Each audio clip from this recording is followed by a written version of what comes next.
ఈ సినిమాతోనే కాదు తను ఇదివరకు చేసినటువంటి సినిమాలతో కూడా 100కి 200 మార్కులు కొట్టేసినటువంటి మన అనుపమ పరమేశ్వరన్ గారిని వేదిక మీదకి రావాల్సిందిగా రిక్వెస్ట్ చేస్తున్నాము.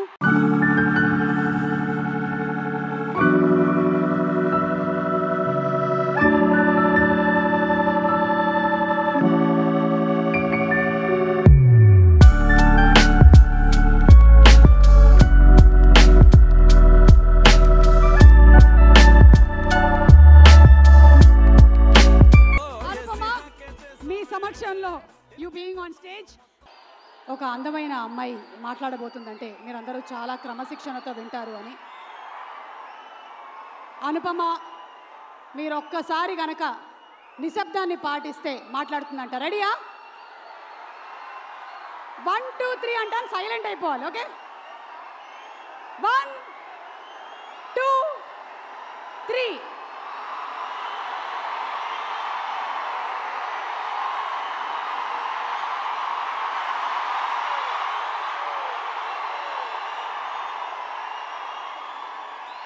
అసలు చెవులు ఎలా ఉంది తెలుసా, మొత్తం డిటిఎస్ ఎఫెక్ట్లు అన్నీ మన భీమ్స్ గారు ఉన్నారు, అచ్చు రాజమణి గారు ఉన్నారు, కానీ ఈ ఎఫెక్ట్ని మాత్రం ఎవరు మించలేరు అనిపిస్తోంది. అనుపమ ప్లీజ్ దండం పెడతా, మాట్లాడు.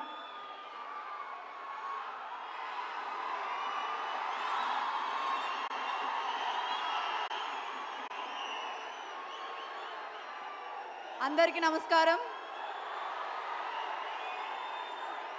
మాట్లాడొచ్చా వద్దా?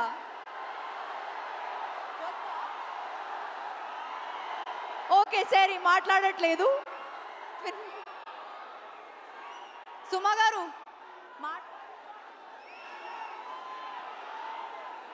మాట్లాడొద్దు అంటున్నారు, నేను వెళ్ళిపోతున్నాను. ఏ రాధిక మాటలు విందాం ఒకసారి. Radhika, how do you feel about? రండి. అంటే ఇంత అద్భుతమైనటువంటి రెస్పాన్స్ వచ్చింది కదా టిల్లు స్క్వేర్కి.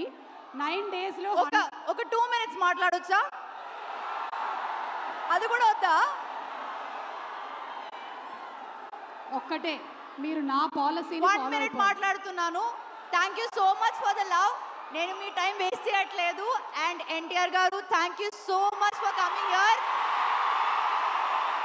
నాకు అసలు బాధ లేదు, ఎందుకంటే నాకు తెలుస్తుంది వాళ్ళ ఇమోషన్ ఏంటో అని. ఆ ఎక్సైట్మెంట్ నాకు కూడా ఉంది. సో నేను కూడా అలాగే బిహేవ్ చేస్తాను. So yeah, thank you very much for coming. Trivikram garu, thank you very much for coming. To the entire people here, thank you very much. Thank you so much Anupama. రండి, దయచేసి బౌన్సర్స్ అందరూ బయటికి రండి.